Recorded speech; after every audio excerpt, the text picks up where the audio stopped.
Welcome to NEXTGames Odyssey series. This video covering Sheol Gaol, the fight against Marmorkrebs. Now in this video, I'll go over the Marmorkrebs battle strategy and give a battle example of the fight against him. We'll do all of this on the ninja job with the warrior subjob. Now in this video, we start Atonement 2 NMs, the first being Marmorkrebs. Now, once defeated, he allows access to purchase the Saru for 3 million gil, and further augments on it can be achieved by defeating Marmorkrebs additional times on harder vengeance levels. Now, Marmorkrebs is an enemy from the Kracklaw family that has access to all of the usual Kracklaw abilities. Now, these include Impenetrable Carapace, which will give him a defense boost, Rendering Deluge, which is an AoE water damage and dispel ability. The next is Viscid Spindrift, and this is an AoE damage ability that also inflicts attack down, magic attack down, and gravity. Now the last ability is really the only one you need to concern yourself with, and that will pose a risk to you in this fight, and it's Sundering Snip. Now this will do a large amount of AoE damage, and also inflict defense down and magic defense down. Now this can do upwards of 1500 damage to you and all of your trust. Now, Migawari allows you to easily get past this, but this will definitely end up killing some of your trust during the fight, especially on higher vengeance levels, so be ready to deal with that.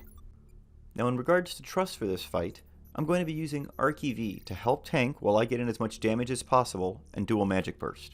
I'll be using Joaquin for marches, though Joaquin will die, and I'll call in Omiya as backup. I'll start with Koru for haste, though Koru will also die, and I'll bring in Arcelia for backup. And then the mages to keep me alive for this run will be Monborough and Kupipi, since we can't use any Unity Trust. Now in regards to a battle strategy for this one, his physical defense is high, but his magical defense isn't nearly as strong. Therefore, my weapon skills will commonly do around 5,000 damage, with skill chains doing only about half that. However, magic bursting was doing over 10,000 damage for each one. Therefore, I recommend you dual magic burst to make this fight go as quickly as possible.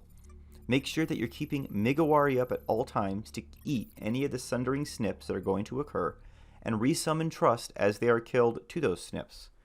Now on the starting difficulty, this fight isn't overly challenging, but on the higher vengeance levels, you're going to need to be resummoning those trust more often as they die to those snips, as the fight will inevitably take longer. You also have to contend with doing lower damage because of the higher defense level on those higher vengeance levels, which will also make finishing in time possibly a problem near the cap vengeance levels. So just keep this in mind if you're soloing. Let's go ahead and see what a battle example looks like. Enjoy the run, everyone.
That'll be it for the video on how to take on Marmorkrebs. I hope you found that helpful.